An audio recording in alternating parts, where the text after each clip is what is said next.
Bienvenidos a este nuevo video y el tema de hoy es...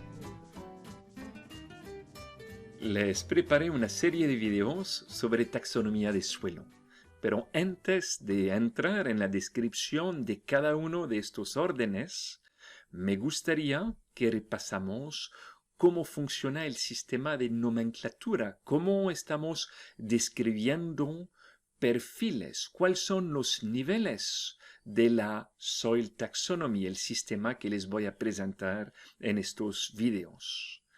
Pero antes de entrar en estos temas, vamos a mirar a este mapa que nos enseña la distribución de estos 12 órdenes en el mundo. Podemos ver que en algunas partes del mundo parece dominar algunos órdenes. Por ejemplo, aquí en la cuenca amazónica, en rojo, tenemos el suelo o el orden de suelo que corresponde a los oxisoles que parece dominar. En las planicies de los Estados Unidos y de Canadá tenemos molisoles que dominan. Ven, por ejemplo, que en España y en el sur de Europa tenemos inceptisoles. En el norte de África tenemos suelos conocidos como entisoles o, en algunas partes, aridisoles. Me imagino que ya con el nombre pueden anticipar el tipo de sistema de producción que podemos tener en estas zonas áridas, ¿no? La idea de estos videos que vamos a ver juntos es de descifrar un poco lo que hay detrás de estos nombres y cómo los vamos a reconocer. Les invito a ver este mapa de Costa Rica. Ven que aquí parece que en Costa Rica el orden que domina es el orden de los ultisoles. Y en la zona en la cual estamos, aquí, estamos hablando de suelos que se conocen como inceptisoles o endisoles, al igual de lo que tenemos en la parte central del país, cercano a los volcanes, son los famosos endisoles. O en Guanacaste, ven aquí, en este color mojado, los vertisoles, que son muy buenos para producción de caña y producción de arroz. Si miramos ahora un mapa de los subórdenes, podemos ver que los nombres son diferentes y parte de lo que vamos a trabajar juntos en estos videos es cómo estamos construyendo los nombres de los subórdenes. Por ejemplo, aquí en esta zona donde había inceptisoles, pueden ver que aquí el nombre ya no es inceptisol, sino udepts. En la zona donde teníamos los endisoles, en la parte central del país, tenemos udends. Entonces, ¿cómo se construye estos nombres de los subórdenes? Eso es lo que vamos a trabajar juntos.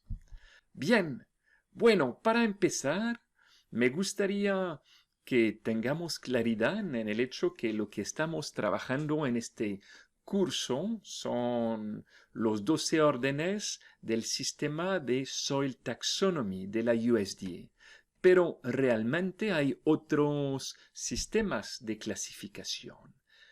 Tal vez la razón por la cual estamos estudiando el Soil Taxonomy es que este sistema nos permite clasificar todos los suelos del mundo y es un sistema flexible. Es posiblemente el sistema lo más utilizado a nivel global, lo pueden ver aquí en verde. ¿Ven?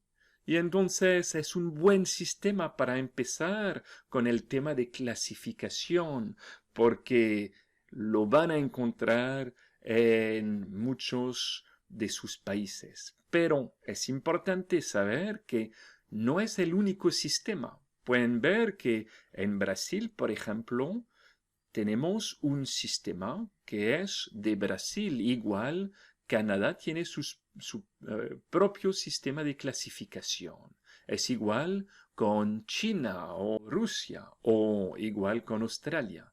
Francia también tiene su propio sistema de clasificación que se usa en varios países de África, Haití y Guyana. Un sistema que tiene la pretensión de ser válido para todo el mundo es el sistema de World Best Reference. Es un sistema que tiene más fineza, tiene en total 32 órdenes y fue desarrollado por la FAO. Aquí está el manual que nos permite reconocer estos diferentes órdenes. Aquí están los 32 órdenes. Algunos de estos órdenes son muy parecidos a los órdenes de Soil Taxonomy. Pueden ver que aquí el endisol de Soil Taxonomy es un endosol, ¿verdad? Si los miramos a nivel de distribución mundial, pueden ver que hay muchas similitudes con el mapa que acabamos de ver con el Soil Taxonomy. Ven que aquí la cuenca amazónica, donde teníamos oxisoles, en el sistema de la FAO se conoce como feralsol. Igual con los molisoles de las planicies centrales del continente norteamericano. Se conocen como castanosems. Bien, bueno, no vamos a estudiar los 32 órdenes del sistema de World Best Reference o el sistema de la FAO. Pero es importante que sepamos que existe y que hay definitivamente relación entre estos dos sistemas que se usan comúnmente. Muy bien, vamos a parar aquí este primer video y en el próximo video vamos a hablar del sistema de nomenclatura de Soil Taxonomy con estos 12 órdenes. Así que nos vemos en el próximo video.